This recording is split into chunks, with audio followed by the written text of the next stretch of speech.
This is Let Us Interrupt You, episode 70 of the Let Us Interrupt You podcast here on YouTube, here on Wednesday, August 17th.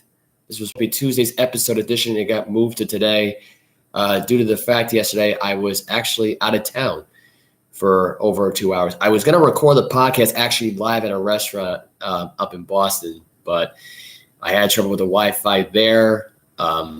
Had trouble with the Wi-Fi at home. So hopefully today it goes better because right now so far it seems like my timer and my camera are just a little bit off here. But this is Joseph Avil. There is no mic. It's just me. So I'm going to call this Let Me Interrupt You today. There was a bunch of stories I got to get into. Over the last probably 5 or 6 hours today, I've been getting nonstop breaking news stories. It's been left and right insanity today. But I will start off with the news I first just got, which is LeBron James getting a 2-year, $97 million extension to stay with the Lakers from 2024 to 2025 on. So I guess now he's going to play in the 2024-2025 season. Now, here's my question. Does LeBron actually think his son's going to get drafted by the time he's at that year? Because his contract is up in 2025. Technically 2024. But in this case here, I mean, the guy's going to be playing without a contract right now. And by the time 2025, the 2024, I should say 2025 season comes to a close. But does he think, is he trying to tamper at this point and try to get his kid to get drafted to the team? I mean, can we call this tampering at this point? I mean, LeBron's been tampering now for the last 2 or 3 years. It has not worked out for him. So if people think because, it's his son's going to work out in his favor, it's not. In fact, I think the Lakers are crazy to pay him that much money anyway. 2 years, $97 million extension. I just think that's insane. Especially for a team that didn't make the playoffs last year. I wouldn't sign anybody to that much of a contract because now you got Russell Westbrook now who's going to probably say, you're going to want $97 million? All right, I'll top you this one. Even though LeBron's already a billionaire and he wouldn't care, but you get my logic. Russell Westbrook's going to ask for more than that. He's going to double what LeBron's got. And I think that's going to be a mistake. I think that signing was a huge mistake by the Lakers. I don't know what it was going to do. It's not like LeBron even should care about the money now at this point anyway, since he's a freaking billionaire. I mean, to me, I just look at that. I go, you know what? LeBron is LeBron. You know, he can say and do whatever he wants to do, but LeBron's LeBron. He's gonna get the money that he wants. He's gonna get the contract that he wants. He's gonna get exactly what's given to him. But you want to know why? As many people wish, and I wish I wasn't saying this right now, but I'm going to say it anyway. He's the face of the league still. Until LeBron actually can play no more and actually be completely garbage and his legs are all washed up and he has to announce his retirement, he will still be the face of the NBA. He'll be the face of the NBA probably until he retires. You know, it's sad to say, but, you know, he's back at being the face again. Because you want to know something right now? Because he's trying here. He's trying to build a super team that involves the whole LeBron James family, basically trying to steal away the whole Ball family idea. Because I don't think LeBron James ever imagined his kid ever playing basketball or even having the interest in playing basketball and playing alongside with his father. The only reason he came up with this idea anyway is because he was in Los Angeles, because it's a better idea for a better story for something in Los Angeles. You wonder why the guy never wanted to stick around in Cleveland. Because who cares, right? Like his son and a guy play with each other, but they're in Cleveland. What's so great about Cleveland? Right now, they got a quarterback right now who might be facing a 1-year suspension for basically sexually assaulting 60 massage therapists and an ownership that really just doesn't know what the hell they're doing. Again, what a surprise. And you got a basketball team that, once again, doesn't know what the hell they're doing. They're ready to trade away their rookie Darius Garland. Why? Because they're stupid. So, dumb franchise. That's all I got to say. Dumb franchise who forced LeBron to leave the first time. Basically, LeBron told the owner to go F off that time. I mean, it's just, at the end of the day, and now here, he's just manipulating the Lakers at this point. He's trying to hypnotize them at this point. Like, you have no control. I have the control. I have the keys to the kingdom. That's his way of thinking. I just think to myself, you know, if LeBron gets his son to play here, it'll be a mistake. It'll be a mistake.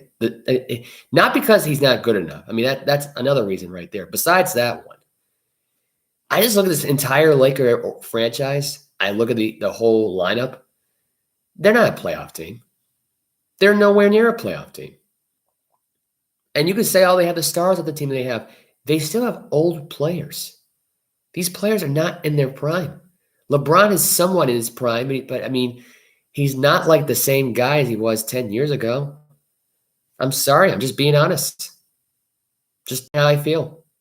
If it wasn't for Anthony Davis, if it wasn't for who was it at the time? J.R. Smith, who played with him again in Los Angeles, if it wasn't for Rondo, if it wasn't for half the talent on there, they probably would have never won a championship that season, to be fair. Let's be honest.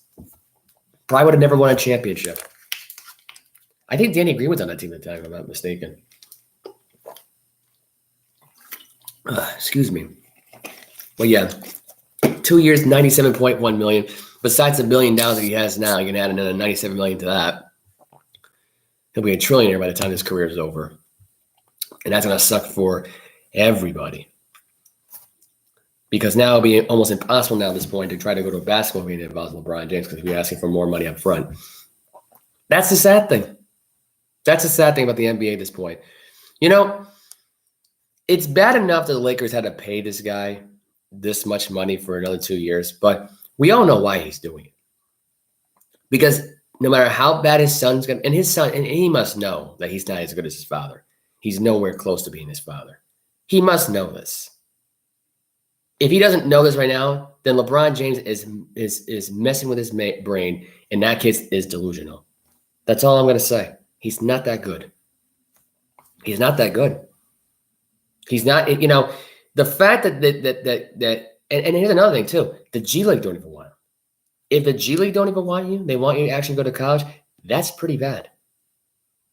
The only reason why these schools want to are you know, have the idea of getting this kid, it's just so they can get the father to come in and watch him play the games. That, or even coach. That's it. But here's the thing. LeBron is not going to coach a college basketball team when he retires. He's not going to watch his son and coach him for one season and then watch him graduate and watch him play for the Lakers. That ain't going to happen. He might go to the games. But does anybody honestly think LeBron really cares about what he does in college? No, because he never went to college. There you go. I just set the whole tone for you right there in a minute. Basically, we got a guy right now who's delusional, a woke billionaire who's never been to freaking college. That's where the woke comes from, you know. People who don't have any education. For Bronny's sake, I hope he has a great education and outsmarts his father someday. That's what I hope happens. Not on the floor, but off the floor. That's what I hope happens. I pray that day comes, but, you know, until now, Bronny better stay in school. Go for 4 years, build yourself up. You can do full-time and do 6 classes and play basketball. There's a lot of people to do it. Believe me, a lot of them have done it. You can ask Dwayne Wade. You can ask Carmelo Anthony. Anthony went to Syracuse. Dwayne Wade went to Marquette. Although I feel like now Dwayne Wade is getting really, really dumber now as he retired from the. I liked him when he was an analyst at this point. Now it's just like I don't know. I can't take him seriously with the dumb comments he comes up with. I swear. And they are just outrageously dumb comments. I'm not even going to get into that. That's another rant for another day. But the NBA schedule was just released. This was just released right before I started doing the podcast. So right now, I will give you the Boston Celtics schedule, what it looks like for the first month. I'll give you the rest of the schedules later on at a different time. But this is what it looks like as of now for Boston Celtics. By the way, the opening night is October 18th. So the 18th, they play the 76ers at home, and the Lakers play the Warriors. So the Warriors open up against the Lakers, the banner being released, the rings being released out, blah, blah, blah. We all know that. So this is what it looks like now going forward. They have one home opener on the 18th. That's a Tuesday night, 7:30 at home against the Sixers, right? They are on the road at Miami, on the road in Orlando, on the road on Chicago on a Monday night. They have no games till Friday the 28th at home against Cleveland. They're home Sunday night at 6 p.m. against the Washington Wizards. They're at Cleveland Wednesday. They're home against the Bulls on a Friday the 4th. They're at the Knicks, at Memphis, home against Detroit, home against Denver, at Detroit, home against the Thunder, at Atlanta, at New Orleans, at Chicago, home against Dallas, home against Sacramento, home against the Wizards, home against the Bobcats, and home against Miami on the 30th. Now, for the December slate, Christmas this year is on a Sunday this year. So you're at home against the Heat, the 2nd, the Nets on the road Sunday the 4th. The 5th you are at Toronto. You're at Phoenix, at Golden State, by the way, on the 10th. So you have an earlier, because they're not playing Golden State between now and October. So you have that. You're at the Clippers, at the Lakers. Kind of weird they're playing the Lakers this early this year in December. I'm just FYIing that. At home against Orlando twice. They have 2 straight home games against Orlando. It's part of that doubleheader thing they got going on, except one's on a Friday, one's on a Sunday. Home against the Pacers, home against the Timberwolves. They're home against the Bucks. So they have the Bucks at home this year. They're not at Milwaukee this year. Home against the Houston Rockets, home against the Clippers. That's on the 29th. They have no games on the 30th or the 31st.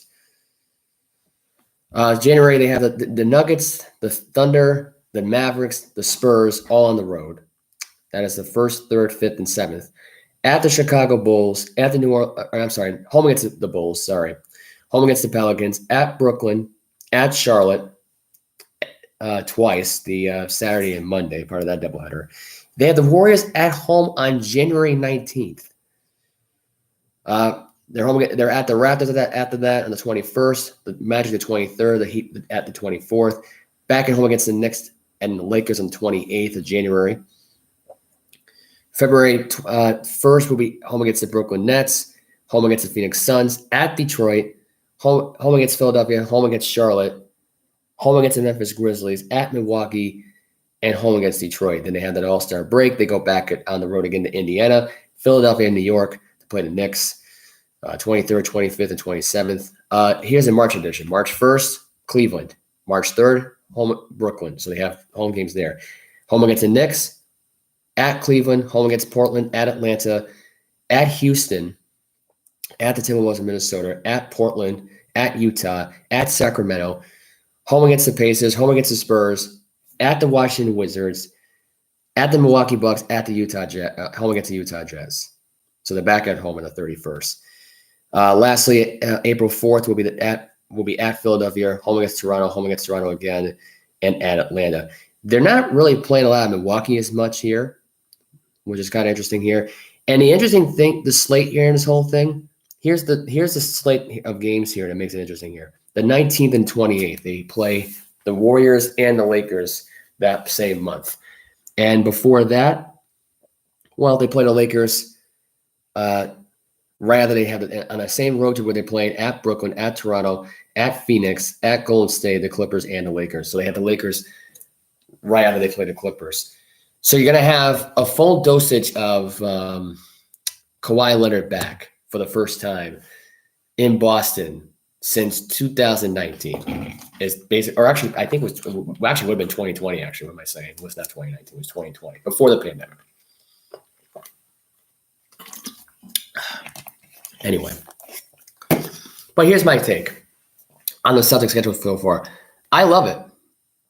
I love the road trips they have on here early. I think you're getting out of the way. I think you're going to get the Brooklyn-Toronto thing out of the way. At Phoenix, get that out of the way. I don't know. I may have missed it here, but I don't know when they would be playing home against Phoenix, unless I completely missed it. Oh, February 3rd. So it's about I think 9 days before the Super Bowl. The Super Bowl will be on the 12th this year, this upcoming 2023 year. But you get the idea. I like the schedule so far. I really like the schedule so far. I think it's very telling here on how this is going to work out, because it should be a very interesting turn of events here. Like the 18th will be good. The 18th will be really good here. I'm actually intrigued by the Warriors matchup, though. The Golden State Warriors at the Celtics on the 19th. That's an NBA Finals rematch, obviously, from who wasn't just in the finals this past season. I like the fact, though, that they have one home opener here and they get some road games out of the way. I like that, too. It's a little challenging. I get it, but I prefer challenges right now at this point for the Celtics this year. As far as what the record's going to be with this season right now, if Kevin Durant's on this team, I'll give you the record right now. 58-24. That is the record I'll give to you right now. I think they lose one game to the Lakers. I'm not going to tell you which one it'll be at, obviously. I don't think they're going to sweep the Lakers this year. I just don't see it. Even with Durant on this team, I don't see it this year. I just look at it because it's friendly competition. And, the billionaire has to have his way. So it's one of those other deals. I'll be shocked if LeBron gets swept this year, even with the fact that he got his $1 billion that he has and an extra $97 million that goes along with it. So, I just look at that. I say the Celtics this year have a 58-24 record. If nothing changes right now, and the Celtics have this exact same team, I'm looking at a 57-25 record. I think there's no difference here at this point. I think it's a one-win difference at this point. It's more of a drive to get to the NBA. I think they're back in the NBA Finals regardless. I think this team is back in the NBA Finals regardless. I wouldn't be surprised if they're the number one seed this year with or without Durant. I just look at this team. I say to myself, they're not going to get any worse. I don't blame Durant for what happened in Brooklyn. I really don't. The guy played as much as he could. He played at the best that he could at the level he was on right now with a less active James Harden, a less active Kyrie Irving, a woke Kyrie Irving, a very non-on-board coach in Steve Nash, an owner that doesn't know what the heck he wants to do with Kevin Durant anyway, and a GM that doesn't even have a clue. So I don't put the blame on Kevin Durant in this team. That's not the reason why this team went 40-42, because the rest of them sucked. Okay? It was all Durant by himself. He couldn't do it. It's that simple. If it was 2012 Durant and there wasn't any expiration mileage on the guy, then yeah. At least when you go to Boston, you're going to have a set of playmakers and a great depth on bench. Not like what Brooklyn is offering right now for this guy. This is why the guy wants to quit, because he just realized he made a mistake. It's not the fact that he does this all the time. He had depth everywhere else. The problem was that the Golden State Warriors did not want him to come there. It did not make a difference if they won a championship with him or not. He did it for himself, okay? And the Warriors just didn't like that. They didn't like the fact that the guy had the most attention when going there. What did you expect? You signed Kevin Durant. You're going to get the whole entire shebang of Kevin Durant if you're Golden State. Why you let him go, I don't know. Granted, you won a championship without him this year. You just proved that. But can we just really be honest with ourselves here right now going forward right now? You acted like that you desperately needed Kevin Durant to have you win that series. It didn't make a difference. You nearly ended the guy's career for no reason during that NBA Finals. That was stupid on Golden State, and they should be ashamed of themselves. That's it. That's my opinion. End of discussion. End of discussion on the whole Durant thing. And now you got Durant now, who they already know is going to mess. He's got knees right now that aren't at his best. He can't go full throttle every single night for 82 games, and especially if he's the only one that's doing it. Does Brooklyn account for that? No. All they give him was over past their prime Blake Griffin, way past the prime LaMarcus Aldridge, Joe Harris, who can give you a great season sometimes, and sometimes he won't. He'll be an all-star spectacular or reserve, and then the rest of it is complete garbage. That's what Brooklyn Nets are offering Kevin Durant. And there's a report right now from an executive, this is also came from a Bleacher Report, saying how Durant at this point may actually want to retire if he ends up staying with the Brooklyn Nets. If they don't let him go, he'll just retire. He'll quit. In my opinion here, if he quits, what a way to go. I don't know. I think he'll be a first ballot Hall of Famer regardless because of like what his pedigree looks like and what he's been known for and how great he is. It doesn't really hurt him, honestly. I don't think he's going to go retire for 2 years and come out of retirement and be like, yeah, I'm going to come back and play basketball. I just don't believe Kevin Durant is going to do that. It doesn't make any sense for him to do it. Why would he do that? Why would he even waste his time with that? If you're just going to retire, just do it.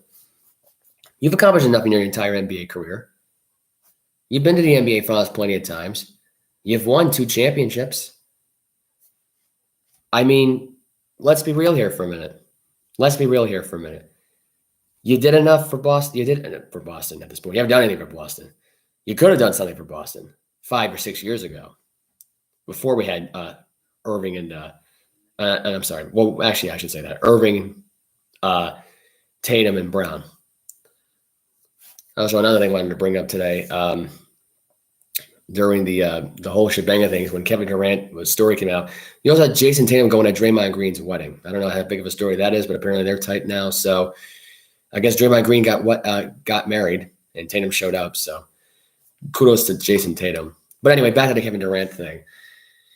I hear stories like this about Kevin Durant, and the first thing that pops in my head is that this is a guy right now who either says, give me Boston. I want to go to Boston. Trade me to Boston right now, or I'm retiring. Maybe Brad Stevens. If this was the other way around at this point, I think Brad Stevens would let Kevin Durant go. Wouldn't even give him a hesitation. I think Danny Ainge would have done the exact same thing. I think Wick Grossmachek would have done the exact same thing. Would say, like, you're staying here. All right, I'm going to retire.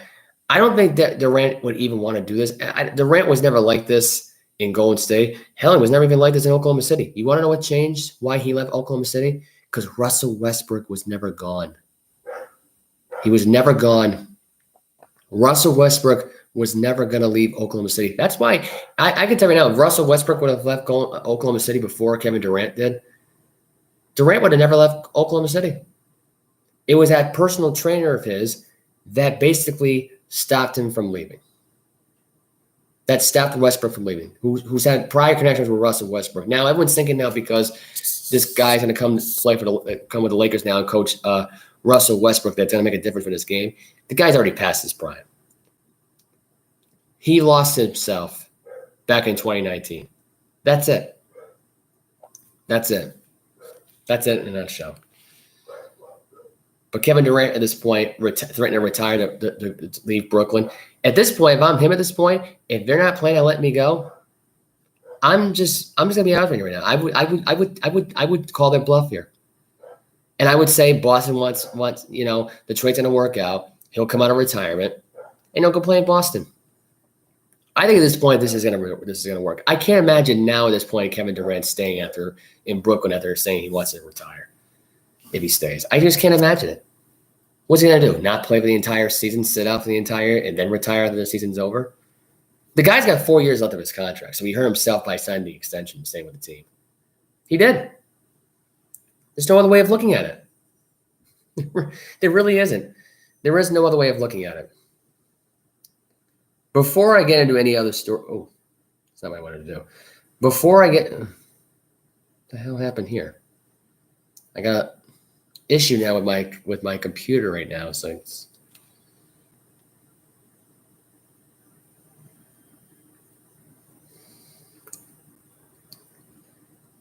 let's take a look. So the Brooklyn Nets, who they're playing with right now. I might as well give you the Brooklyn Nets schedule, just for laughs and giggles here. But this is what the regular season looks like. So the opening night they play the Pelicans, the Raptors on the Friday night. They're on the road against the Grizzlies, the Bucks, they're home against the Mavericks, home against the Pacers. Part of that doubleheader thing from the 29th to the 31st. My birthday, Tuesday, November 1st, they're home against the Chicago Bulls. So that should be a very interesting tale there. I have more on the Giannis story. By the way, I didn't put any of this stuff in the description, by the way, the whole Jason Tatum thing and the whole Giannis take. But that was according to ESPN.com. I don't know who wrote the article right now. It was on ESPN. It was on CBS Sports. It was on Bleacher Report. A lot of different writers. I don't know their names, but I will get into the Giannis story in just a second. They're on the road at the Washington Wizards. They're at the Charlotte Hornets. They're back on the road again to face the Dallas Mavericks, final game of that series that time. And they have the Knicks on November 9th, and they have the Clippers and the Lakers. Lakers, by the way, on the road, by the way, in Los Angeles, in Crypto.com. I don't know, who came up with the idea for Crypto.com. I don't know who it was for the Staples Center who came up with the name. I know they brought the rights to it. I couldn't tell you now who was the one that thought of the name. I just don't know if it was the Clippers' idea, if it was the Lakers' idea, if it was agreed by both parties. But I really hate that new name. I just do. I really hate that new name. It's a really bad name. That's all I'm gonna say. I would go through the entire Brooklyn Nets schedule, but I feel like I'm gonna go too long with this. Plus, we got plenty more to cover here. I'm gonna try to do this as quickly as possible. But there was a thing today that said that Giannis wouldn't mind playing for the Chicago Bulls later on in his career. Granted, he has, I believe he has, what year is he in that contract right now with the Bucks? He's got at least 2 years left, I believe, of the contract that he's under right now with because I believe because he signed the extension in 19. So it all counts, whether they're in a pandemic era in 2019, 2020, 2020, 2021 or not. The reality of it is he's in that contract now for at least 2 more years. If I'm the Bucks, I'm keeping that guy as long as I can. Convince this guy of why he should stay in Milwaukee. Because I think if he goes to Chicago right now, it's gonna help Chicago rebuild their dynasty. It's gonna add at least, I don't know, 4 more championships to their reign. They haven't won one since Jordan's been around. And I can tell you right now, Giannis can win at least 4 more championships with this team. I can see 4. 4 is realistic. But it really depends if Giannis wants to cut ties with him now. If he's, unless something drastically happens this season. And I think now is when we look at LeBron James's contract, he's gonna be like, wait a minute, this guy's getting this much money and he didn't even make the playoffs last year, and I just won an NBA title. And I went to the second round of the playoffs and I got eliminated in 7 games in the TD Garden, in the Boston Garden. Yeah, I want more money. And I had to do it by myself. Yeah, I want more money. If Chris Middleton would have went down, it would have been more of an interesting scenario if whether or not the Bucks would have gone to the finals that season. It was all Giannis. It was all Giannis the last time too, and all Giannis the time before that. But Giannis Antetokounmpo, in my opinion, should go to Chicago. I think he should. If I'm the Bucks right now, I am pleading, I'm kissing this guy's ass for the next 2 years. Give him to what he wants.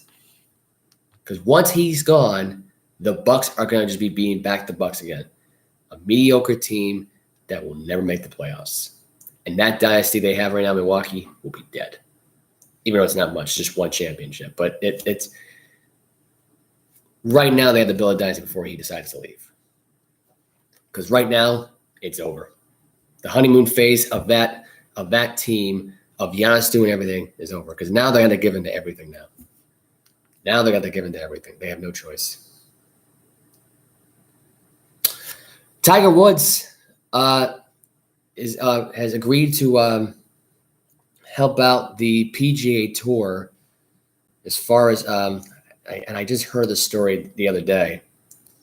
But Tiger Woods has agreed. This story actually came out, I think it was as of yesterday, or maybe 2 days ago, that he has agreed to meet with the PGA Tour golfers to rally support against the LIV golf.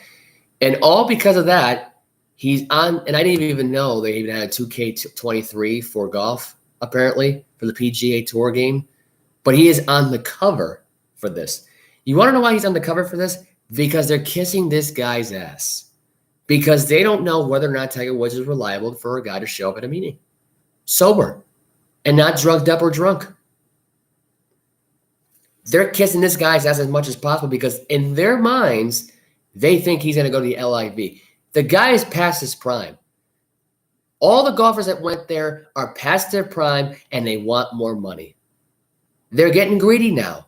This is all this is. It's not real competition. These golfers are barely golfing at a 68 as it is. They're probably golfing at a 70, 75 at best. They're not golfing at the low 60s anymore. It's rare that we even get that at all. We used to get that every time with Tiger Woods, Phil Mickelson, Vijay Singh. I can go on and on and on here with the listing here. Roy McIlroy, Spieth. We don't get a lot of that anymore. There's a lot of times you're not going to see a lot of that with golf. It's hard. It's really hard to prosper, but that's exactly the way it is right now. That's exactly the way it is at this point. And you know it's going to get worse. You know it's going to get worse over time with the ass kissery with this whole thing. Tiger Woods to meeting with the PGA Tour this week to rally support.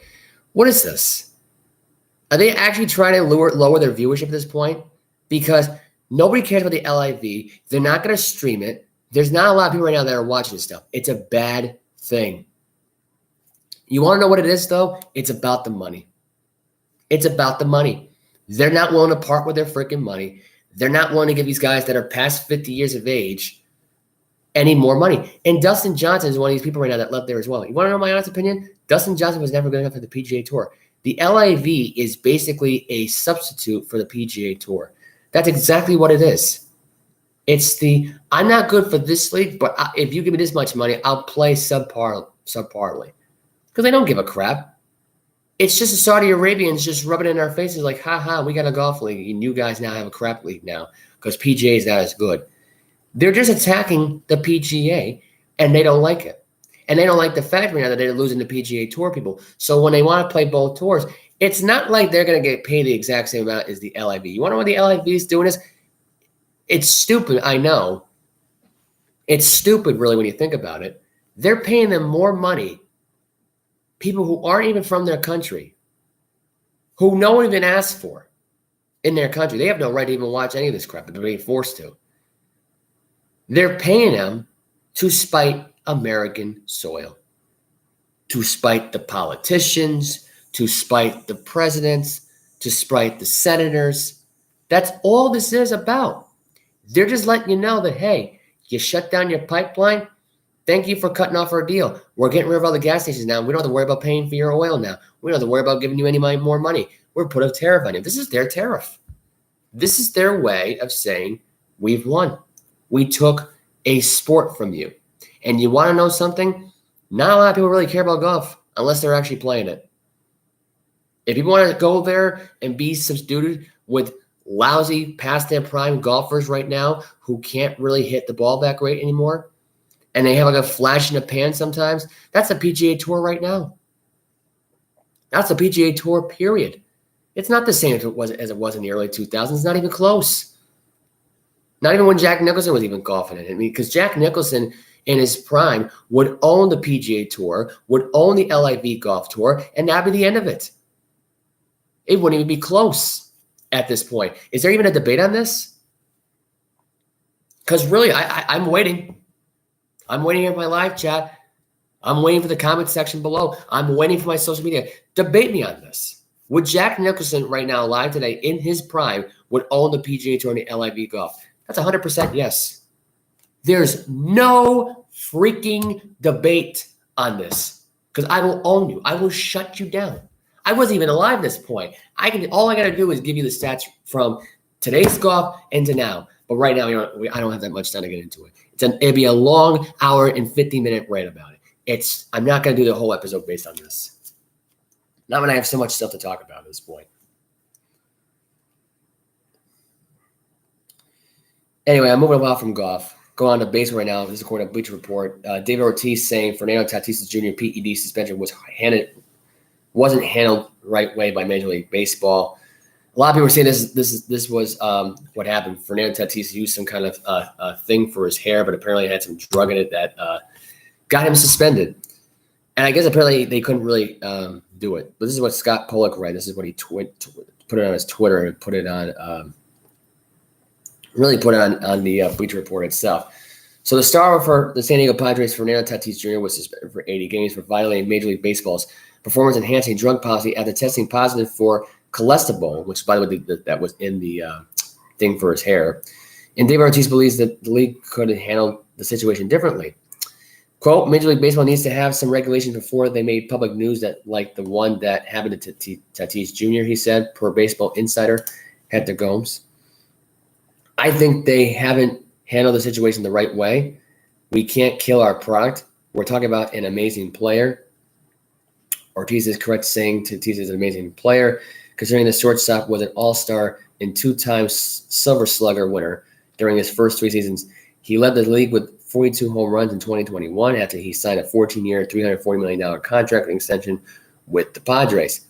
However, the 23-year-old is yet to play a game this season because of a fractured wrist, and now he won't take the field again until the 2023 campaign. Tatis said he tested positive because he inadvertently took a medication to treat ring. Oh, so it wasn't even a hair thing. It was a medication for ringworm. Didn't even know it was in it. So I thought it was a hair thing. I couldn't remember if it was ringworm or that, so I forgot. But here's my opinion on this whole thing. I think Ortiz is right. Look, if a guy's got ringworm, if he had a wrist problem, at this point, this is what I understand about baseball. there's never really an appeal system when it comes to like actively getting yourself like unsuspended or lowering the suspension down to like 10 or 15 games. If the idea is to kill ringworm, I just think to myself, what is the point of this? Why are we suspending this guy 80 games? By the way, 2-time Gold Glover and a Silver Slugger, by the way. I actually forgot he was a Silver Slugger. I will admit that. I remember him being a Gold Glover. I just don't remember him being a Silver Slugger. By the way, the guy had 42 home runs last season, and a lot of people believe in the Padres now, even though they have one, even though they don't have Tatis Jr. the rest of the way, they're still World Series favorites. They just might be. They just might be World Series favorites. They do have Soto. If they didn't have Soto in this trade, I don't know if they would be favored right now. Because you got Machado. I mean, how reliable is Machado in carrying the whole team by himself? I don't know. Couldn't tell you. But you get my logic behind this. It's just, I hear stuff like this, and it really does make you think. It really does. Like at this point in time, like, is Machado right now going to be the guy that's going to carry this team or one? So let's just say Machado and Tatis Jr. both got suspended, right? Would Ortiz feel the same way about Machado? I think so. I think baseball didn't do a good job of just handling it. I can tell you right now that the father was coming in for then Pedro Martinez. They all said almost the exact same thing pretty much as what Ortiz has said. Now, Ortiz, I believe, look, he's had his PEDs in the past. He's had some issues. He's fought them. He's won them. He's lost them. Look, it happens. But the fact that it's ringworm and it had it was probably a low percentage of cholesterol because really he didn't know it was in his system. He didn't know. He inadvertently took something that had a little cholesterol in it. What is the big deal? They should go by the measurements and the percentages of the drug itself. That they should. The problem is that the baseball the gods of the commissioners and the presidents and all this crap, they're all stuck in the past and then not really willing to test the drug itself. Like, is he going to mess with his swing? Is he going to get better over time? I don't know. I think it's kind of crazy, though, that he's treating himself with ringworm. He's dealt with a fractured wrist, so he really couldn't even do anything all year long. Couldn't really rehab as much. But one little bit of cholesterol, and he's suspended for 80 games. I think they did this guy dirty, honestly. I think they did. Miss an entire year of baseball is what they basically made this guy do. Because now, because I think now there's only 50 or 60 games left of the season. So you have that. You basically are missing the rest of this year and probably 20 games next season. Tatis Jr. will have 50 home runs in 2023. That's my prediction right now. I'm booking it right now. 2023, he'll have 50 home runs. And you know something right now? I think the baseball should look into the whole suspension system next season. They should. They really should. Anyway, we got some more baseball news. Walker Buehler out for the year. He's having season-ending elbow surgery to deal with a Tommy John surgery. So according to the Bleacher Report walk-off Twitter page, that is where the news came from. Let's see. Any more news? Let's see. I got plenty of them. Mckenzie Davis signed with the Miami Dolphins on a 1-year deal, I believe. Right now, that is an interesting story there, is they got another defensive back. Bears trying to trade. Bears trade rumors right now. The NFL teams are warned about tampering with Roquan Smith. Apparently, right now they're looking into the whole tampering thing since the Stephen Ross story. My opinion, this one right now is that what team's really trying to go after Roquan Smith right now? Probably Detroit, maybe Seattle, maybe the Patriots, maybe. I mean, I don't see. And this is according to Bleacher Report, by the way. This article that came out about this whole thing. I'm just reading off news by news here. Le'Veon Bell versus Adrian Peterson will happen on September 10th. They found the actual date now to reschedule the fight. This fight was supposed to take place this month. It got removed for reasons unknown. But yeah, the boxing match is going to happen. So it is set for September 10th. The undercard will be McBroom versus Gibb. And CBS Sports, as of yesterday, released the MLB postseason schedule. So I'll give you more on this one right now. So here's what it is right now. This is what it looks like. So they announced their schedules according to CBS Sports. There will be November baseball this year. Game 4 of the World Series is scheduled for Tuesday, November 1st, and Game 7, if it's guaranteed, to be on November 5th. It would be the latest World Series game in Major League Baseball history. The postseason will start on the season will end on October 5th. The postseason will begin on October 7th. So this is how it's going to go. The best of 3 wildcard series will be played on 3 consecutive days. There is no days off within that series. There are no days off between games 4 and 5 in the LDS or between game 5 and game 6 of the LCS.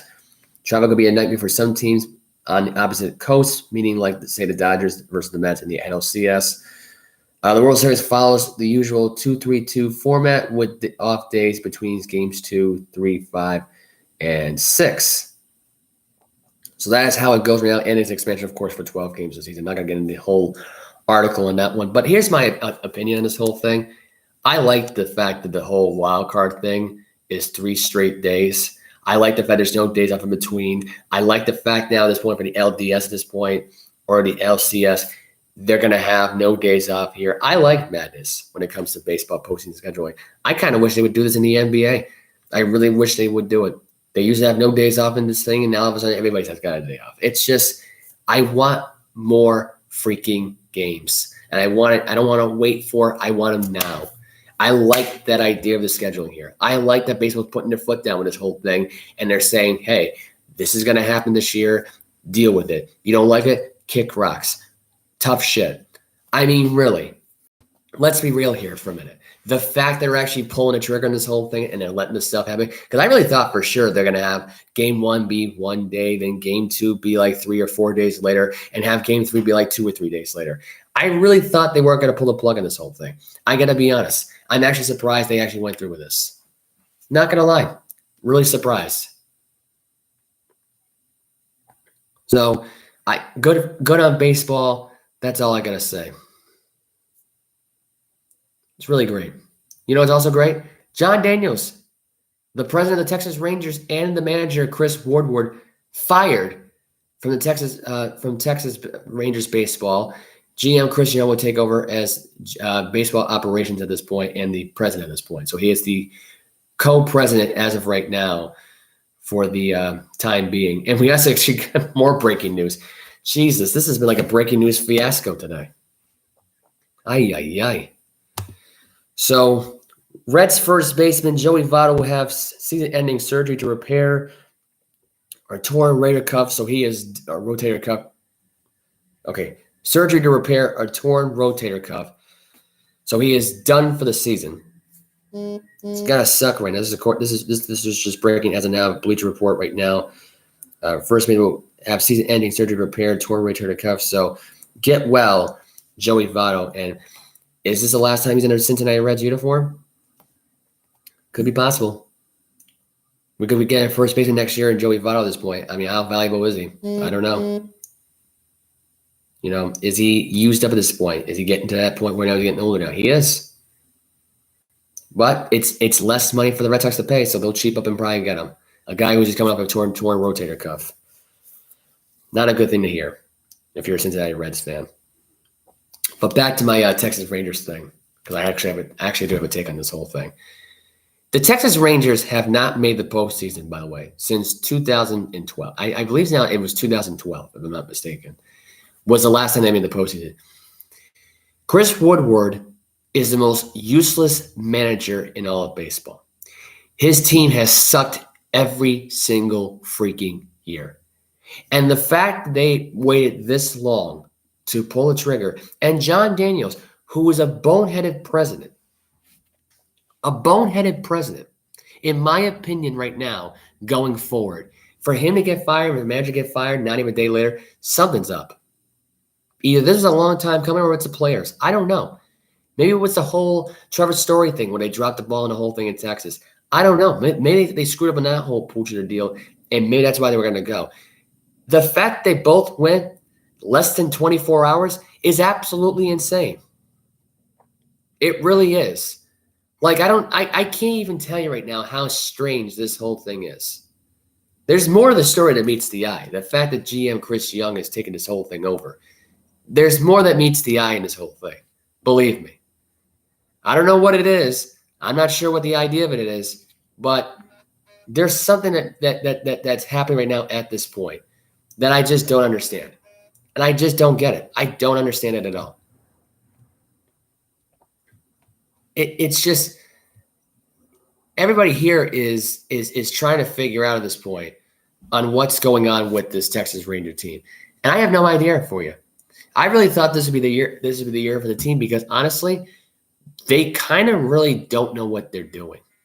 They don't know. They don't know. I mean, there's people out there right now who are just figuring out right now that the Texas Rangers right now were actually going to be good this year.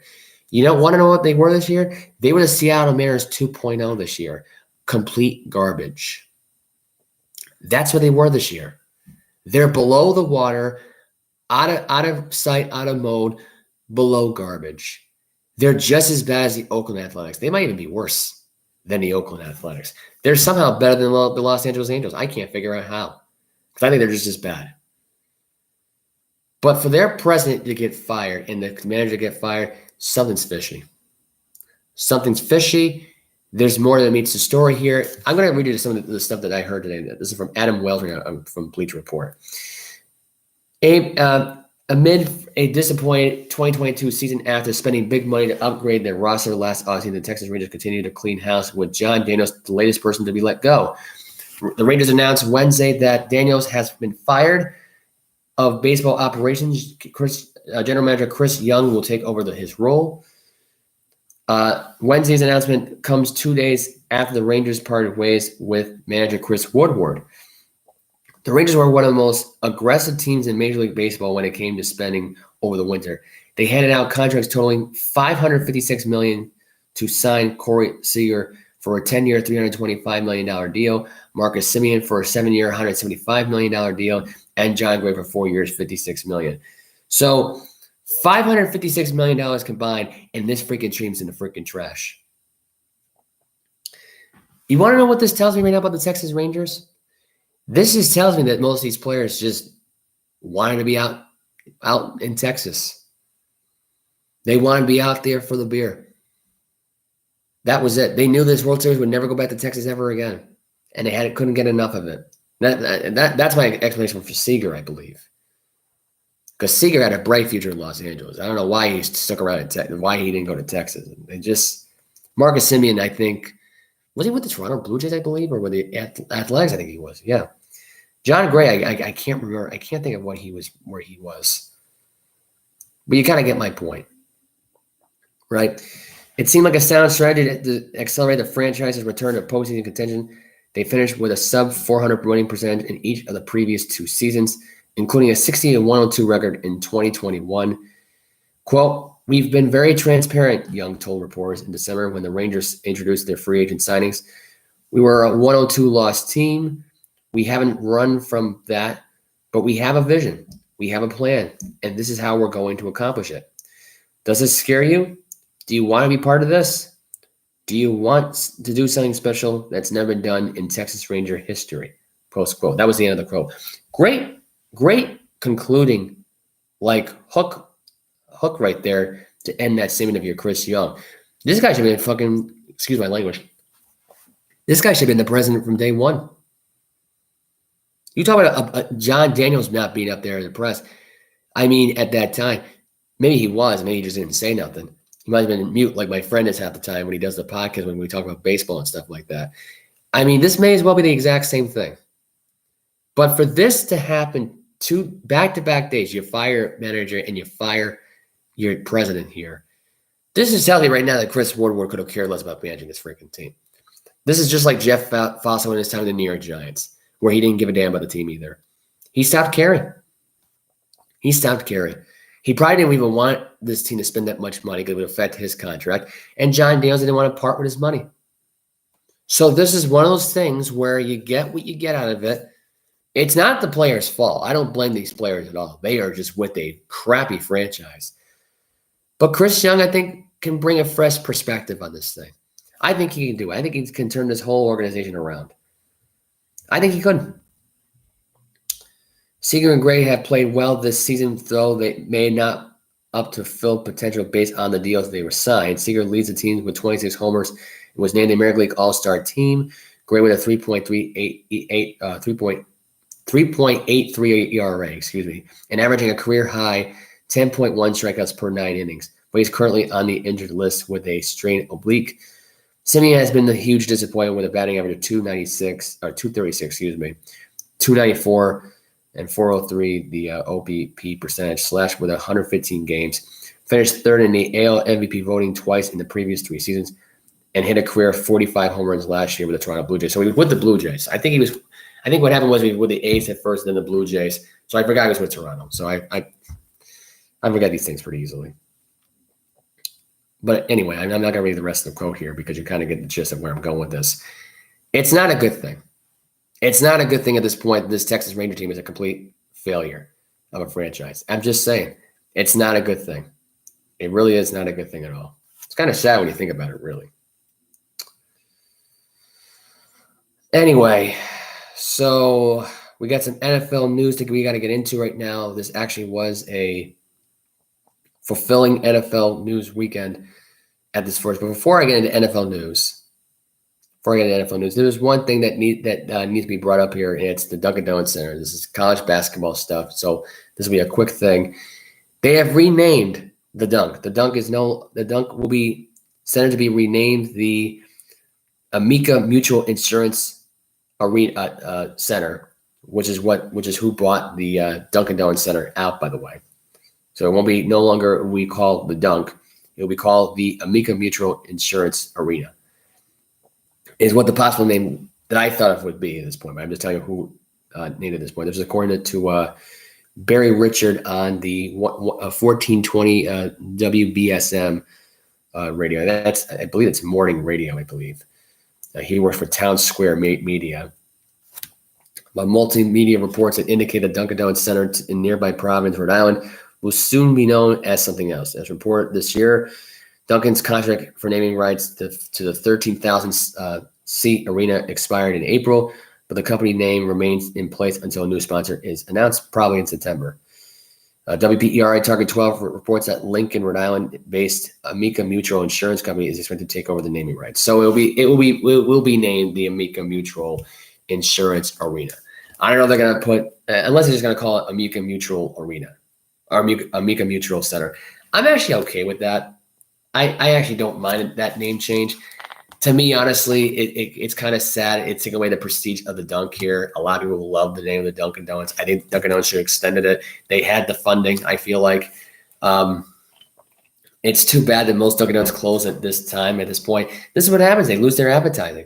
When you lose customers, and the pandemic did the number on this as well. It kind of did, to be fair. It kind of hurt a lot of people. They couldn't find people to work past 1 o'clock in the mornings. They had to close up shop at like 7 o'clock, 8 o'clock at night. It's sad. The only Dunkin' Donuts that I know that's open late right now is the one that's right down the street from my house. And they're only open, I believe, until like 11:30. That's right around the Apponaug, so if no one's familiar with that Warwick area. But that's the only that I could think of that is open till like 11 o'clock, 11:30 at night. And they used to be open till like 1:30, 2 o'clock in the morning. I remember going to Dunkin' Donuts ever since I was a little kid. If I ever sleep with my dad's house in that apartment complex, which he used to live in, at the time I was living in Narragansett, I would go to that Dunkin' Donuts every time. They were nice people there too. I would go to the Dunkin' Donuts Center to watch games with my dad, college basketball games with my father. I would watch it with my cousin. Going to the Dunk was great. People were lining up, getting their Dunkin' Donuts coffee. They're getting their munchkins. They're getting their donuts. The Dunk had prestige behind the name, and the fact they're letting it go, they're removing the naming rights. It's sad. It really is. It's like it's the end of an era, really, for the Dunkin' Donuts Center. It really is. It's an end of an era for Providence College basketball. At this point, I don't even know if the kiosk probably won't even be around. That's what's going to suck. That kiosk won't be around as much. So who knows? Maybe it will be another radio station. Who knows? Maybe it will be an addition for the PC radio station. I doubt it will be, if they even have one. I know. I think WPRO. I believe. I don't know. Not WPRO. I think HJY covers that now. I don't know if that's unless they're going to bring back WVEI and put it there. and create a radio studio through the Amica Mutual Square Media Center. I don't know what they're going to do with that, but very sad. I just had a report on this, but I'll get into more interesting stuff in a little bit here. But we'll have more NFL news. Starting off with this current one, McCole Herman was carted off today, leaving practice with an apparent leg injury. There's been no news update right now since then with the injury, but sad news today for the Kansas City Chiefs. So we are praying for that he'll be all right. It's just a cramp or whatever. But he was carted off the field, which means might be a torn ACL, might be a sprained ACL, might be a high ankle sprain.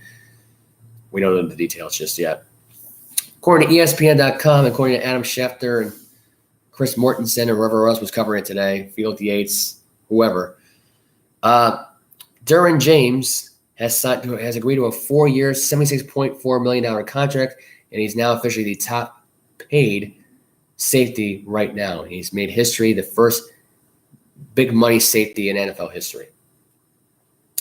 The Jets are uninterested in Jimmy Garoppolo because of Joe Flacco. Apparently, they feel that their interest for Garoppolo is pointless because they have Joe Flacco as a possible starter if Zach Wilson is not going to be their quarterback because of the leg injury that he had.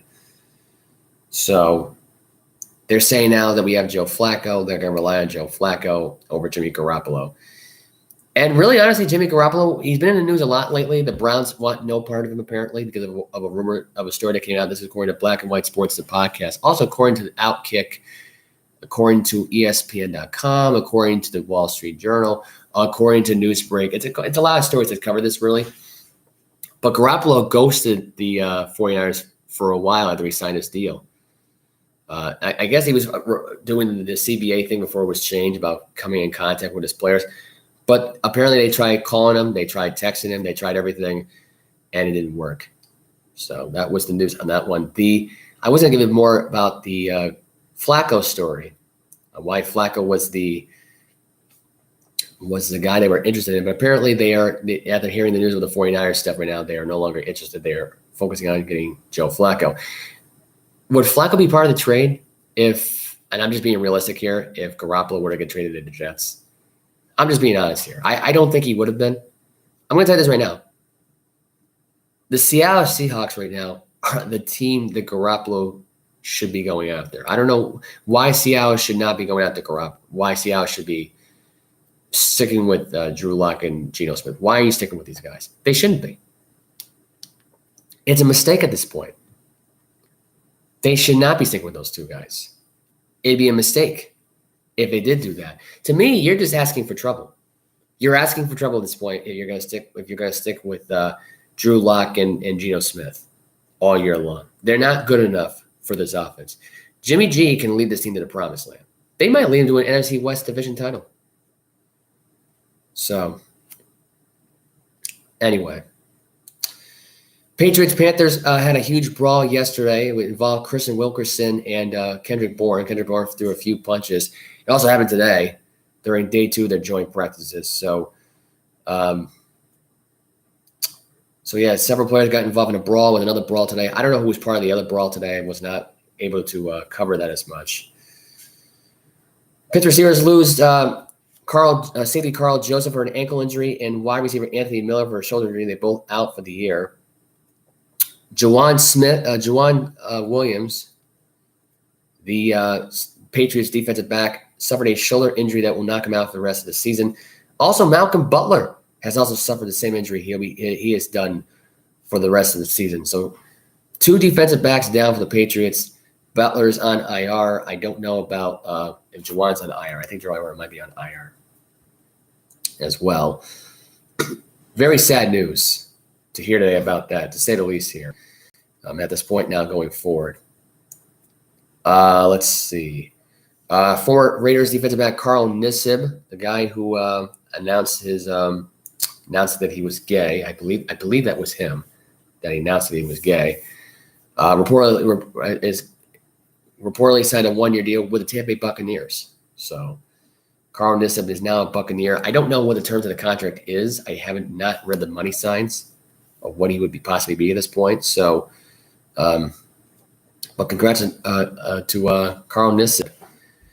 Aqib Talib's brother turning himself in after slaying. This is according to ESPN.com. Ex-NFL stars Aqib Talib, his brother, basically killed turned after killing a youth football coach. This was according to ESPN's news services. I don't know who wrote the article here. The brother of retired NFL quarterback Aqib Talib turned himself into the authorities Monday after police identified him as the suspect in the fatal shooting of a coach at football game in Texas. A murder warrant was issued for Yaqub Salik Talib, 39 years old, in the fatal shooting Saturday night of Michael Hickman, 43-year-old. Police in the Dallas area city in Lancaster had said.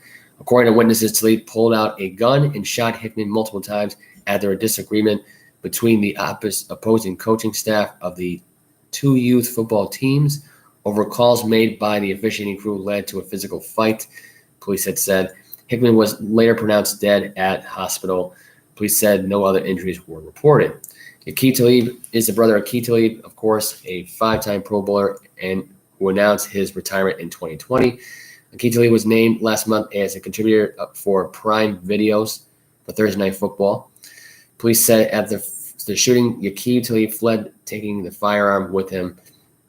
Aqib Talib's attorney, Clark Brunzel, told the Associated Press that his client regrets the tragic loss of life, but self-surrendered this morning so that he may have the chance to say his side of the story. Brunzel declined to elaborate on what Aqib Talib's side of the story is. According to TMZ, Aqib was present when this unfortunate incident occurred, and it's very distraught and devastated over this terrible loss of life. He would like to convey his condolences to the family of the victim and to everyone who witnessed this unfortunate tragedy, post quote. There's more of that article there, but I'm just not going to even get into that. But yeah, very, very disappointing, to say the least here. I'm glad the younger brother turned himself in, but boy, does that make Aqib Talib look bad. Boy, if I'm him right now, I would not want to be in his shoes. I just would not want to be in that guy's shoes right now. To have a family member brutally take someone's life like that, it's stressful.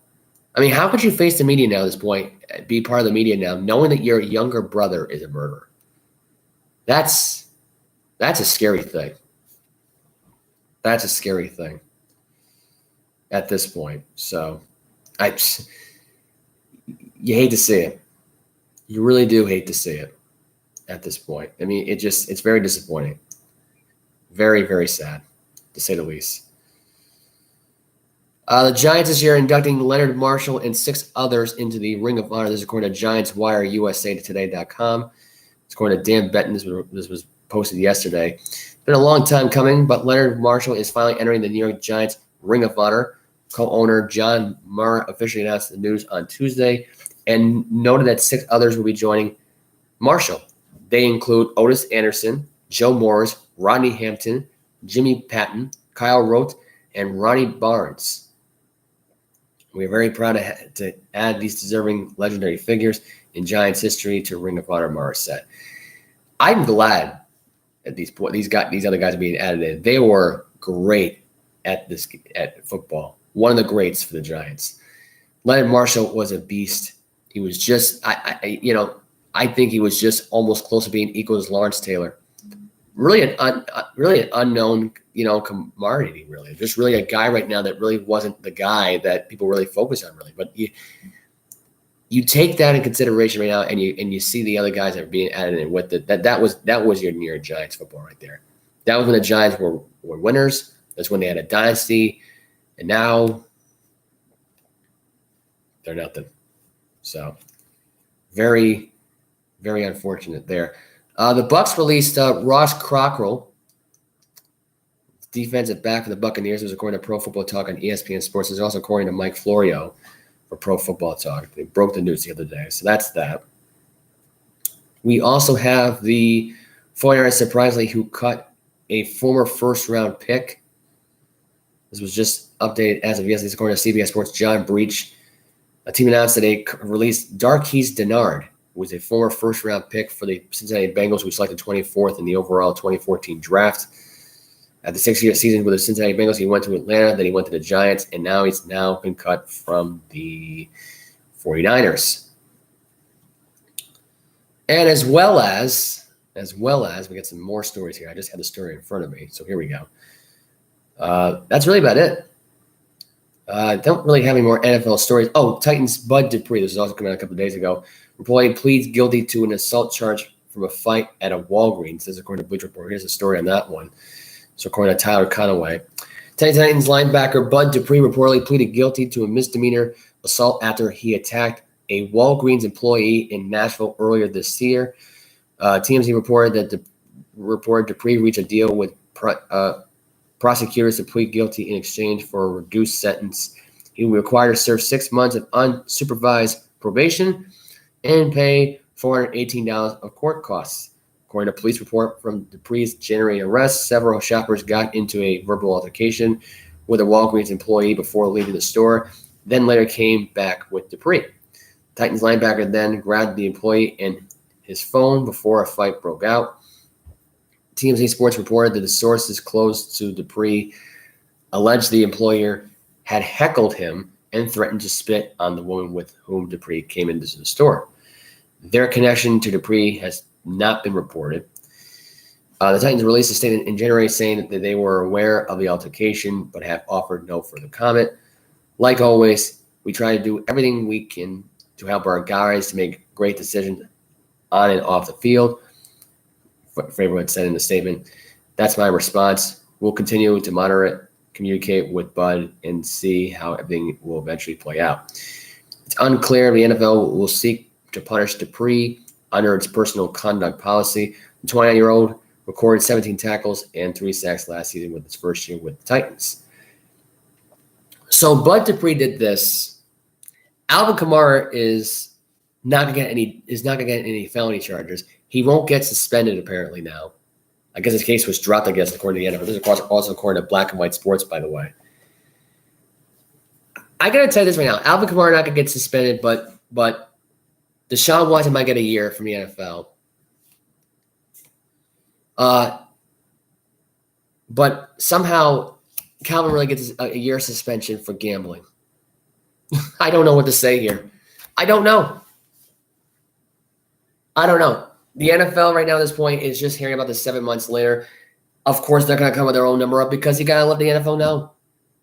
Even though they probably do know, they probably just forgot, of course, because they can't admit when they forget things. They got to look smart to people, even though they're a dumb league itself half the time. They got to look apparently smart in front of the media. Otherwise, they'll get embarrassed on live television. Boo-hoo. Boo freaking hoo. I just think that's insane that Alvin Kamara is going to get more. Is going to get no suspension, no jail time, nothing. Either this was dropped or the guy admitted that he screwed up. Because I guess apparently he was, trying to intimidate Kamara and his friends at the time. So, I don't know. Just seems insane to me. Really does seem insane at this point. That's actually even that's even in the conversation at this point. Broncos signed linebacker Joe Schobert to a deal. According to Broncos Wire USA Today. According to John Heath, right now, this is the story right now at this point. Denver needed to add more depth at inside linebacker after losing projected star Jonas Griffin to an elbow injury. He's going to miss 4 to 6 weeks. Alex Singleton for this, and will likely compete with a starting job for Alex Singleton. So there's been no report right now on the deal itself, but he's now been signed. Let's see. Andy, the New York Giants are now expressing disappointment on the $72 million dilemma. They were hoping that he'd be the Plexico Burrs 2.0. According to Newsbreak, unfortunately, they were disappointed at this point that he was underachieving with the New York Giants. The lack of production, they feel like, is according to that story on Newsbreak. Let's see. I think that's really all I got for NFL stories. I don't think I have any more on the NFL as far as the NFL goes, but I do have some college football news. Actually, I might as well give you the top 100 NFL player news as well, but I'll get into that in just a second. The AP poll was released a couple of days ago. The top 25 poll looks as follows. So here is your top 25 list. It is Alabama at number 1, Ohio State number 2, Georgia at number 3, Clemson number 4, Notre Dame number 5, Texas A&M number 6, Utah number 7, Michigan number 8, Oklahoma number 9, Baylor 10, Oregon 11, Oklahoma State 12, North Carolina State 13th, USC is 14th, Michigan State is 15th, Miami Hurricanes Florida is 16th, Pittsburgh 17th, Wisconsin 18th, Arkansas 19th, Kentucky 20th, Ole Miss 21st, 22nd is Wake Forest, Cincinnati 23rd, Houston 24th, BYU 25th. No LSU in the top 25 for the first time ever in history. It's never happened before. But unfortunately, they are not in the conversation. Miles Brennan is no longer the quarterback of the team. He has quit college football. He is done. Not looking good for LSU football at this point right now that they lost that quarterback at this point. He sucked anyway. I didn't even know he was with LSU for 6 years. I just read this up the other day on CBS Sports as well. I don't know who wrote the article. But Miles Brennan, Jesus, is he bad. He is a very bad quarterback. Not good at all. Not a good quarterback. Very surprising, to say the least here, that this guy decided to quit college football. I did not think it would go this far. I thought this guy would be delusional and play in the NFL somehow or play in the Canadian Football League. But, man, the fact that this guy quit football after 6 years of college, you never hear stories like this. Hell, Brandon Weeden was bad, and he took 10 years of college. So, I'm shocked by this. I'm shocked by this story. What do I think of the top 25? I simply put it right now, Clemson might be better. Clemson might be back on top. Xavier Thomas right now looking like the lead guy now in defense. It might be all about the defense this year. It may be the case right now that DJ Dugali might be the next Greg McElroy. It might be that. Because I'm looking at it right now, and I'm going to tell you right now, that's insane. The fact that DJ Dugali, who last year had 9 touchdowns and 10 interceptions, he basically did better than Cam Newton would ever do in a football season if he was playing now. That's what DJ Dugali showed us last year. So when he threw for 9 touchdowns and 10 interceptions that year, my first thought was, and they're ranked number 4. Why? Why is Clemson ranked number 4 when last year they got their butts whipped as badly as they did? I don't know. I just think that's insane. I gotta tell you, like that to me is insane. But I will tell you this right now, after looking at the AP poll, I do have a prediction right now who's actually going to go to the championship game this year. I think we're going to see an Ohio State-Alabama game this year. And you want to know something right now? I think this will be 2 years in a row Bryce Young will lose for Alabama. I really do. As good as he is, I don't think he's good enough to win a championship. I don't think it's his time. I can't think of the quarterback's name now. I can't even think of the quarterback's name now for Ohio State. I should know this name. I should know. Bear with me for a minute right now. But I will tell you this right now about Ohio State right now. They belong in this conversation. They do. They should be the ones right now that go to the championship game this year. They should be. CJ Stroud. I don't know why I thought it was Jordan Stroud. I almost said the name wrong. I didn't want to botch the name, so I wanted to make sure I had it. But I just had a brain fart there. I really can't believe I couldn't remember that guy's name. Unbelievable. But yeah, once again, top 10, though, for top 15 so far is Michigan State, USC, if I didn't say it earlier, for Michigan State, North Carolina State, Oklahoma State, Oregon, and Baylor. So I kind of get Baylor and why they're in the top 10 here. I'm just trying to figure out what people think about Clemson being ranked 4th, though, out of this whole thing. It is kind of sad, though, that they're ranked 4th, but I know I predict Alabama, Ohio State every year, and I hope Ohio State wins half the time. And it always blows up in my face. But something tells me this year that Bryce Young is going to go 0-2 for Alabama. I'm telling you. And it's going to make Nick Saban nuts. And that's what I'm hoping for. I'm hoping for Nick Saban to lose his mind. To have a quarterback to lose 2 straight national championship games. Is what I hope happens. That's what's going to lead to. This is also according to CBS Sports. This is another NFL story I cover right now. Antonio Brown calling out Tom Brady for threatening his trainer. This is according to USA Today's sports media page. Months after he ended his Tampa Bay Buccaneers tenure in the middle of a game, Antonio Brown is still airing grievances against his former quarterback and his personal trainer. Brown, who sidelined tirade during the Bucs road game against the Jets last season, included moving most of his uniform and equipment, throwing some of it into the stands, and then marching across the field in the middle of a play on his way out of the building. When after Tom Brady and TB12 trainer Alex Guerrero on Twitter Wednesday morning, Brown called out Brady for his current leave of absence away from the Bucs and had even stronger words for Guerrero. It said here, quote, Tom Brady manipulated the games, gets 14 days, go home and gets his mind right, LOL. Now you see the difference? Put that shit on. Is what he basically tweeted today. This isn't the first time Brown has gone after both Brady and Guerrero. Actually, I can't even recall the time he even went after Guerrero during his tirade before all this. This is the first for me. I know the crap with him and Brady, but I just can't remember the time when he went after Guerrero in this whole thing. A target of his frustration after he was quickly released by the Bucs following his mid-game departure last season. Brady was involved in a recent tampering case with the Miami Dolphins, who had evidently had discussions with him during the 2021 season about potentially becoming part owner of the franchise. Dolphins received hefty penalties from the NFL for tampering with Brady, as well as former New Orleans Saints head coach Sean Payton, while both were under contract with other teams. So they're saying here that Sean Payton had a punishment right now at this point with the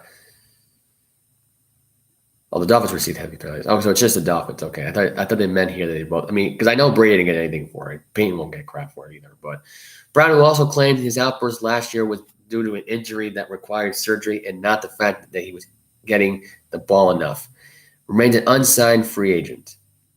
And he's not planning on playing the NFL this season. Here's my take on the whole thing. The whole threatening the trainer here, I think, I actually thought for a minute that Antonio Brown, that it said here that Brady was threatening his owner here. Because so now we have AB now who's threatening Brady and who's threatening the trainer. See, I got this thing that I said in today that Brady threatened Alex Guerrero. I'm thinking to myself, why would he do that? Why would he do that? And they're saying now that Brady may have threatened the ball boy coach now at this point, that he's miserable at Tampa Bay and all that. But I've heard this story too, but I just don't see Brady being miserable about being with the Bucs. I see him being miserable about the heat, because it is hot in Tampa Bay at this time. Remember, we're still in August. But the idea of Tom Brady being called out once again by AB should be deleting this guy's Twitter, unfollowing him, blocking him. The same with Alex Guerrero. The same with the Bucs. I mean, let's be real here for a minute. How much more of this does Brady have to take, this abuse from this guy who's no longer on the team? How long does he have to put up with this? Is this guy going to be heckled now when he's a broadcaster for Fox Sports, if he ever decides to go to Fox Sports? A lot of people are saying right now he might not even do that. I say to myself, screw that. To me, I just think it's just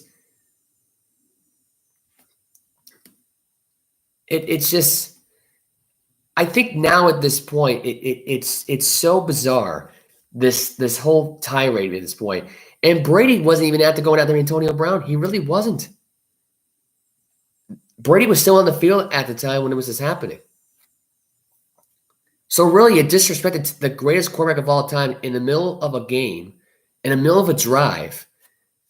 And what did Brady ever do to you? He didn't want you out there. He didn't think you were 100%. He was only protecting you.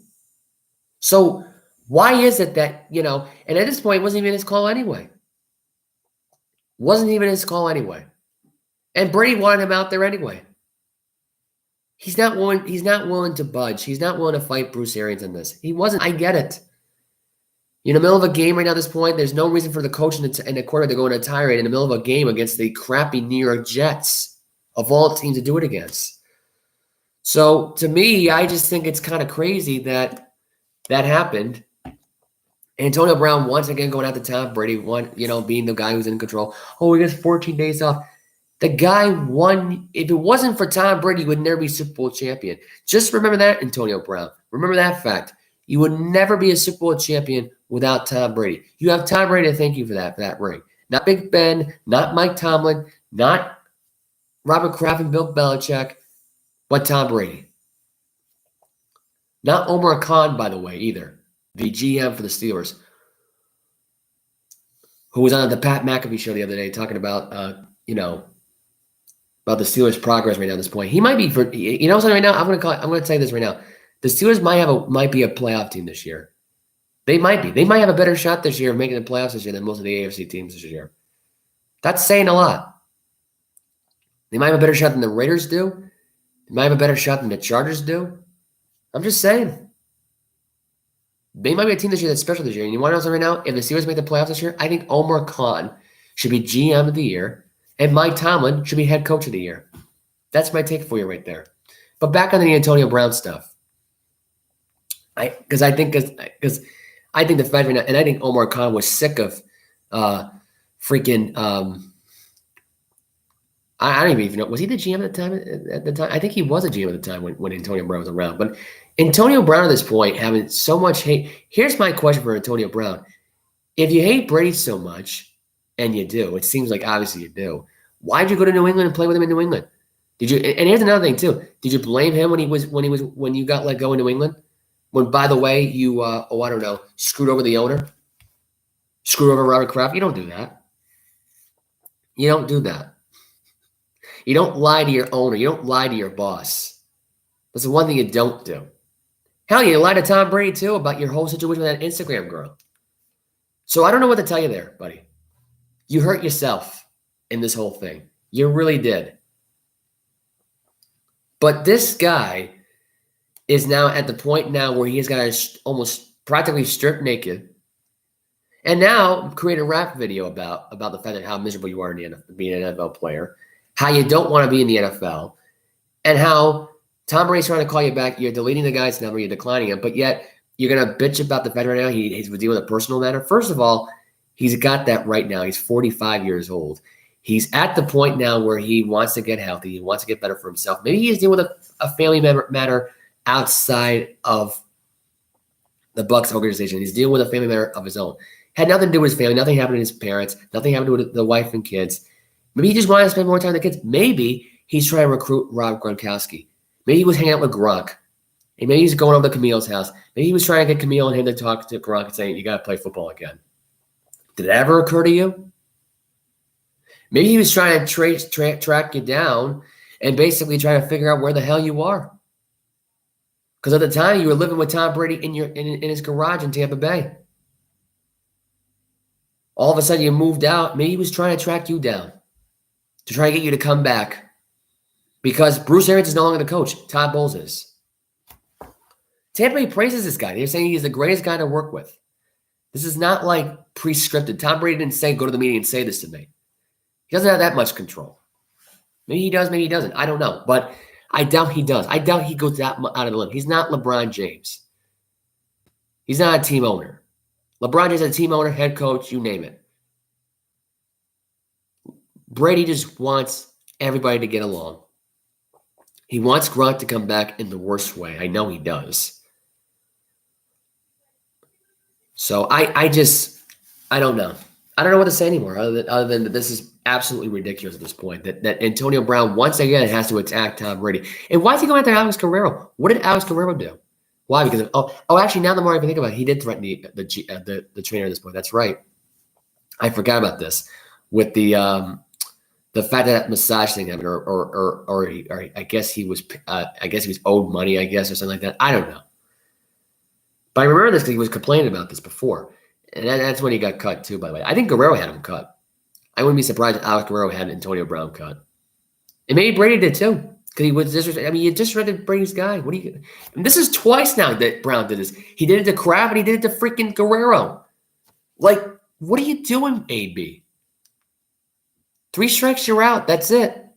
And Bruce Arians was kind of this guy, too. I mean, a lot of people said that Brady didn't really get along, but I don't get how now all later on, all of a sudden now at this point that they're supposed to get along. It's just you had your chance and you blew it. You screwed over the coach, you screwed over the trainer, and you screwed with Tom Brady. You don't do that twice. You don't screw TB12 twice. Okay? You just don't do it.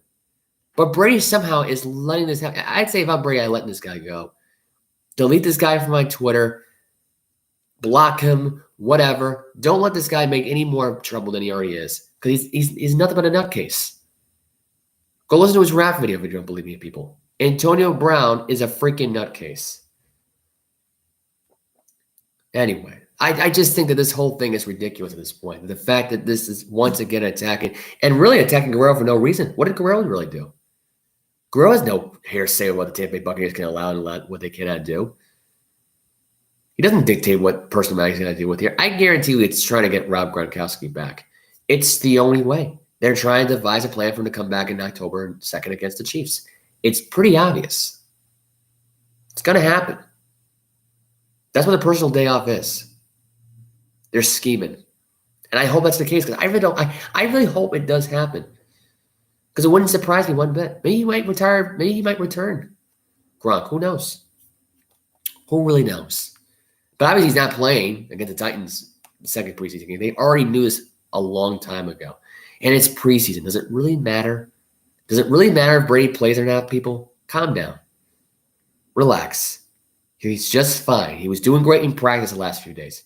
He's not like he's struggling that badly. The team might be, but he isn't. So, I don't know. Back to baseball. Red Sox, Yankees had a 3-game series last weekend. The Red Sox took 2 out of 3, and they have a series at the Pittsburgh Pirates. The Red Sox do tonight. They won last night 5-3. The Yankees lost. They got shut out at home 2 nights ago against the Tampa Bay Rays, and they lost again last night to the Tampa Bay Rays, 3-1. The Yankees are cold. The Red Sox are hot here. This doesn't mean anything, though. This doesn't mean the Red Sox are going to come back after being down in 5th place and take the first place by storm. It does not mean that. Okay, we're not going to see that in 2021, 2022. We're just not going to see it. We're not going to see that. Actually, well, 2022 mainly. I don't know why I said 2021. But you get my drift here. This is not like a 2021 season. The Red Sox are not that good. They're playing the Pittsburgh Pirates. Whoop-de-freaking-do. The Yankees surprised me a hell of a lot because this actually made me wrong in my prediction because I did not think that this team was going to be winning a series. And here they are beating the Yankees. And yes, they're home, granted. But earlier this year, they evened up with the Yankees, to be fair. I don't think they lost a series to the Yankees at home, I don't believe.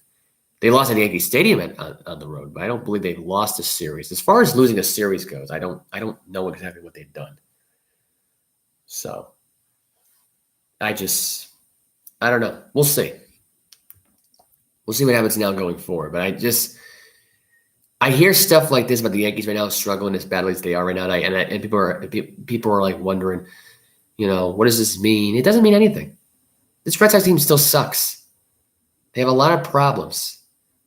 They got to figure out how to pay Devers and pay Bogarts and part ways with Trevor Story because, sorry, I just had enough with him. And part ways with Chris Sale. Part ways with Dahlbeck. Part ways with Alex Cora as your manager and make him your GM.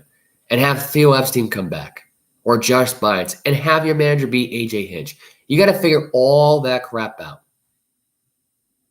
Because right now, A.J. Hinch and I'm going to tell you this right now, here's my prediction.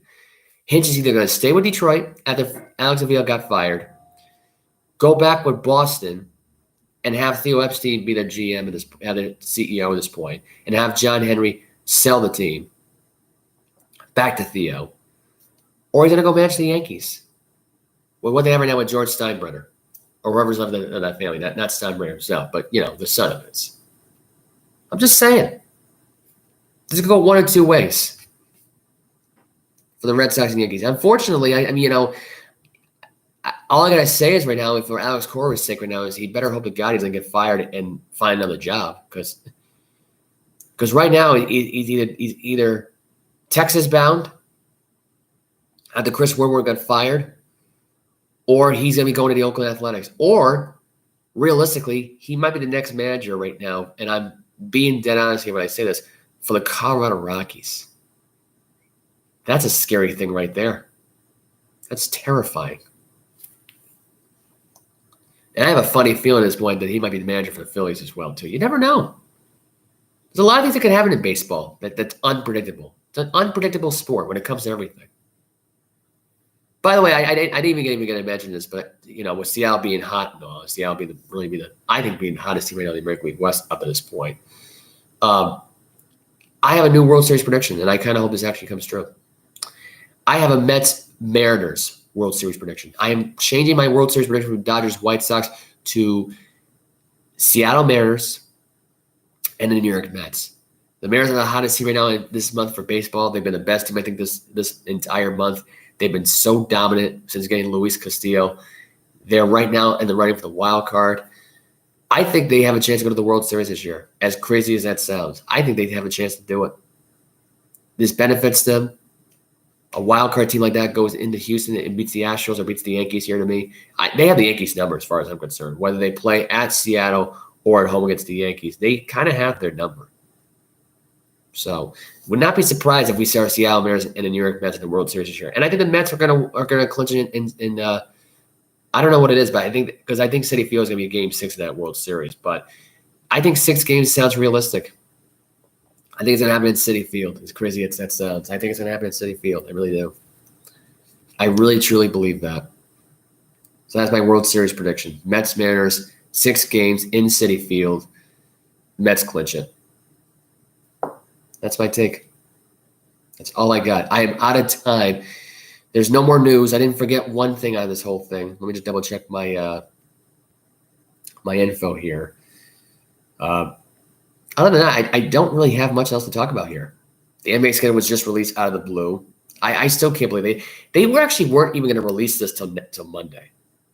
So that's what amazes me here. They weren't even going to release this till this upcoming Monday. So I don't know. Anyway, so that's all the time I have. What a wild story this was.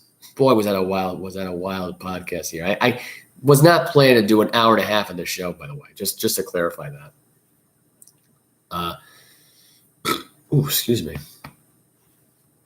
But it is 4:50. I started this podcast today. I started recording this at 3:18, I believe. I think I started recording this today. So I did an hour and a half show.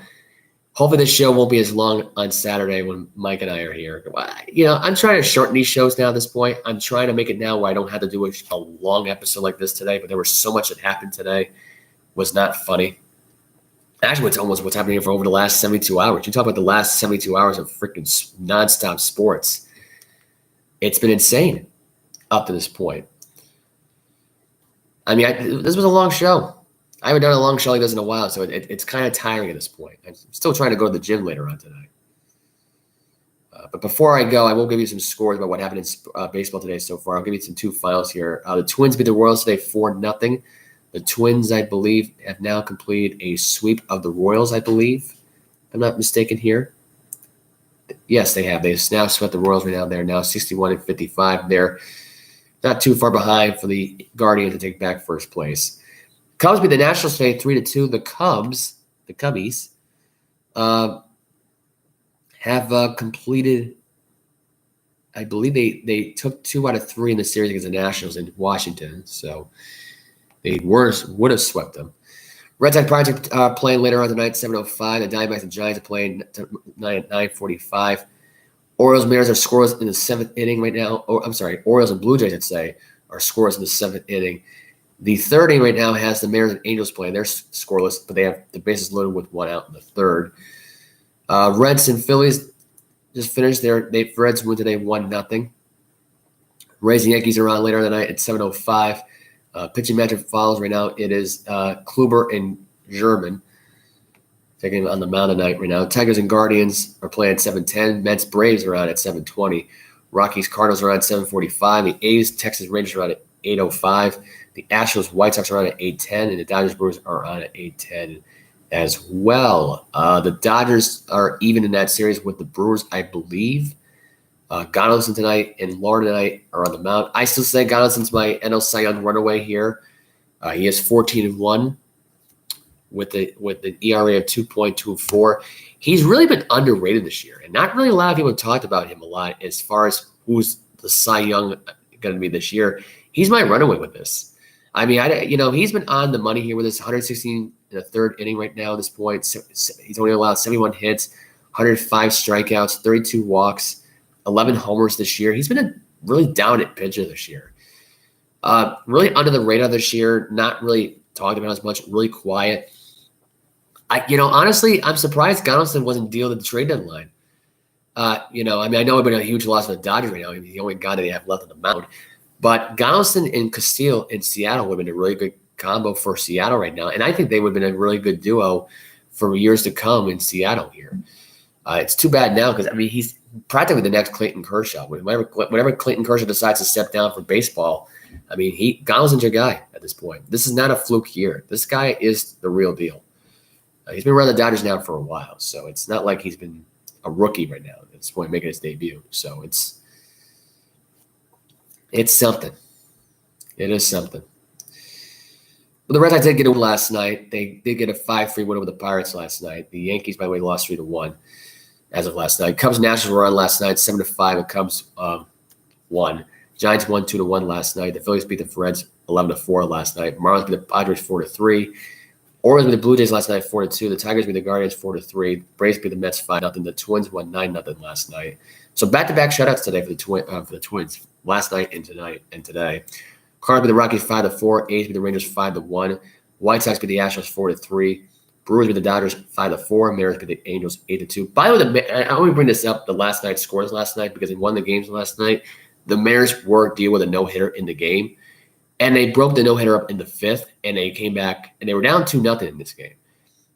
And they scored 8 runs in the span of less than 4 innings. This is why the Mariners are the hottest team right now in baseball. That's why I said pick the Mariners right now to go to the World Series.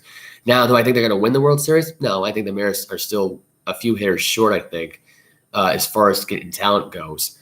But they are a true tough team. They are a team right now that can battle right now for a World Series title. Just remember that. Mets, Mariners, World Series. If I'm wrong here, the Mariners are going to win the World Series, then you know what? I'll go to Seattle and buy everybody a beer at Seattle. That's what I'll do. I will take a trip to Seattle, go to one of the best bars there is, and buy the whole city of Seattle a beer. Now, actually, I shouldn't even say that. Just the people that go to that bar, a round of beers. If Seattle wins the World Series this year, I will. I'm a man of my word when it comes to that. And now I'm done with the show. Now this is finally it right now at this point. Hour 37 minutes. I've gone long enough here. I've talked your ear up to whoever listens to this, whoever watches this, thank you. Whoever views the view page on the Facebook thing, thank you. Whoever goes on YouTube, goes out of their way to watch this thing, thank you. Thank you, thank you, thank you. Subscribe, hit the like button on this thing. Would help out the podcast a lot. Would help out YouTube a lot. Would help me out a lot. Would make me happy. Make me happy this week. It's been a long week for me. Got 2 more days of this week. But I will be back here on Saturday, if not maybe Friday, possibly. Mike is a Saturday at best. I'm going to try to do it on a Saturday if I can. There's other things going on within our friend group. So we'll see what happens. But enjoy the rest of your week. Stay safe. Stay healthy. Avoid COVID. Avoid the monkeypox. It is going insane. Avoid politic talk. Avoid apparently the NBA is avoiding it now on Election Day. They're actually not going to have any games on November 8th, which is insane. I don't know why they did that. Because apparently they want to avoid the politic talk as much as possible. And honestly, I'd say do the games on Election Day. What is a big deal? But avoid politic talk. Avoid the woke people. Avoid getting sick, getting the flu, get your flu shot, drink some water. The summer's almost over. The fall's going to be here really soon. And I'm going to be ending the show right now. Have a good week, guys. I'm out.